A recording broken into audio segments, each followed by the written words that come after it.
Alright, here we have one of the early thin and light fans. This one's branded under Toastmaster. And yeah.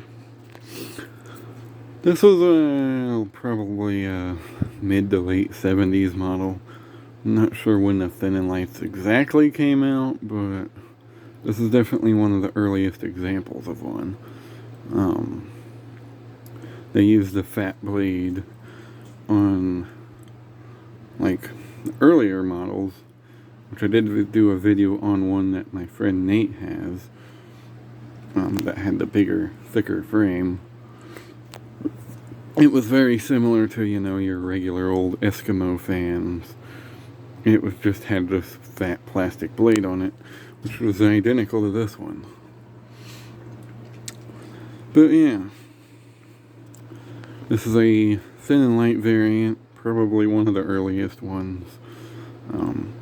There was a reason I wanted this fan, and ironically, it's sitting on the exact workbench that I seen one of these on way back when I was a kid.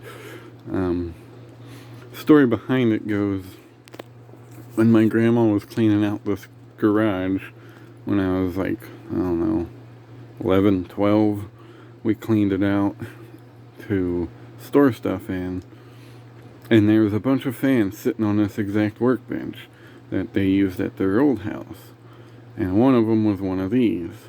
They had I do believe it ended up with one of the thin and lights, but that one ended up, it had a melted blade. Not this fan. There was one of these almost exactly like this with the banana blades that had it had metal grills too. And the blade was melted because they used it by their wood stove back in the day. Sadly, that fan's long gone because it got lost in one of the many moves we've had over the years. But I'm getting kind of off track here because that's not about this fan. But anyway, one of the fans that was sitting up here on this workbench was one of these fat-bladed Edison Toastmaster fans. And it was the only one of these I've ever remember seeing. And I always thought it was cool. I wanted it. But no, I couldn't have it because my stepdad at the time didn't like me collecting fans. So it took me a while to get back into fan collecting because of that. But anyway, I remember we set out all the fans that were sitting here, which I don't remember all of them exactly. I just remember this one because it stuck out more to me than the others. But anyway, we set them all out on the curb, and then some scrapper ended up picking them up. And I wasn't very happy about that. So that's kind of what led me on the search to this one. I got this one off of eBay, courtesy of Bo Mitchell. Yeah. So I finally had the fan that I wanted when I was a kid. And yeah.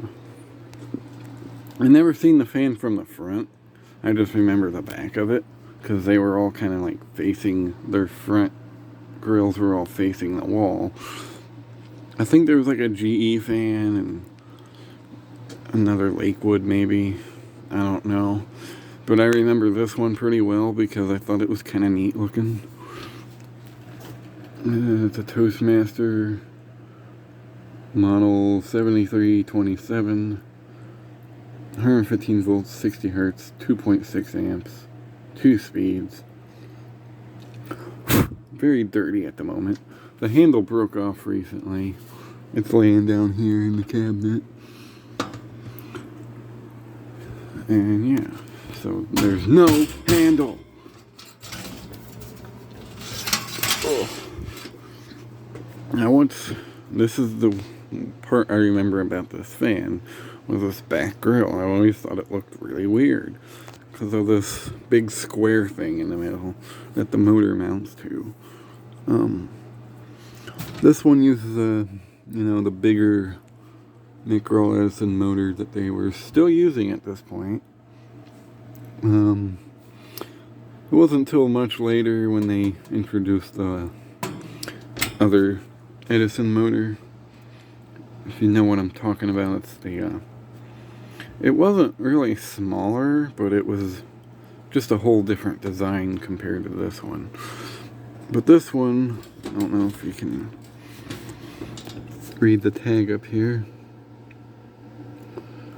McGraw Edison Company, thermally protected, 115 volts, 2.2 amps, 60 hertz. So the tag up here is a bit off, according to that motor. Which seems to be a very common case with fans.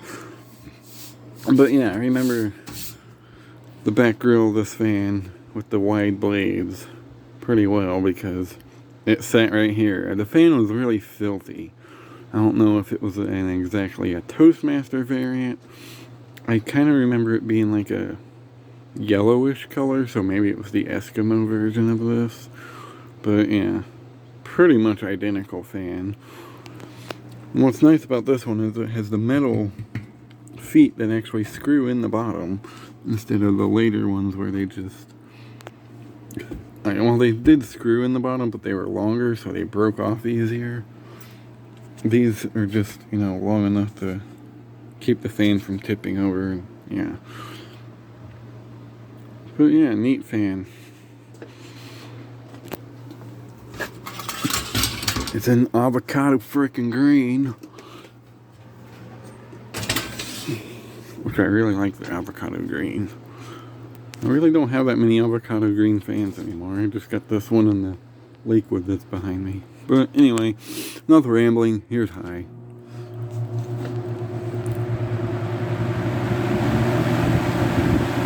This fan's pretty powerful.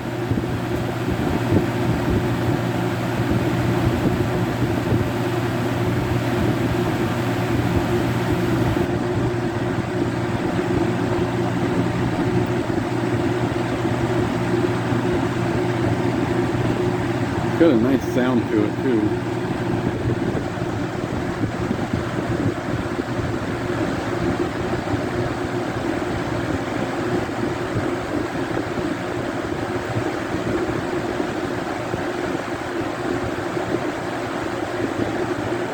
Pretty good air mover.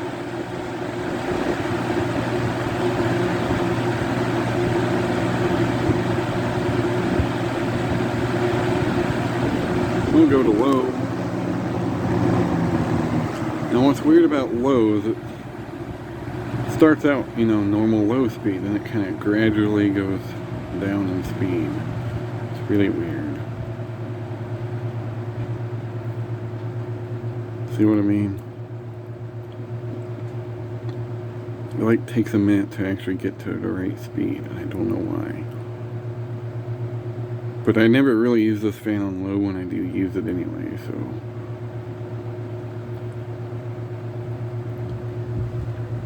It has a nice low speed though. If this is actually the correct low speed, I don't know. It just seems like it should be a little bit more... have more oomph to it than this. I don't know. Maybe it's right. I've never really tested many of these. It's the only one I've ever had. Other than that one I almost had when I was a kid, but I never got to run that one, so I don't remember what the speeds are like on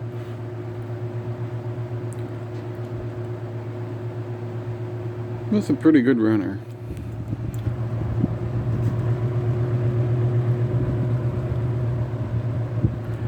Neat. Anyway, back to high.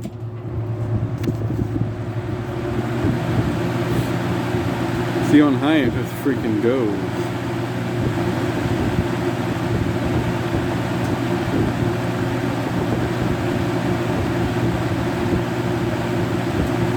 And just like a lot of Edison fans, it has two off positions. So OFF spells off.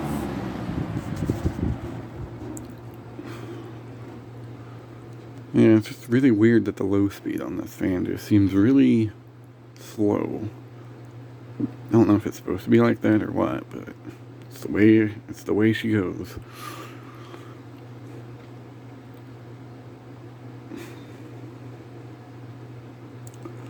So there you have it. Mid to late 70s Toastmaster box fan model. What was the model on this? 7327.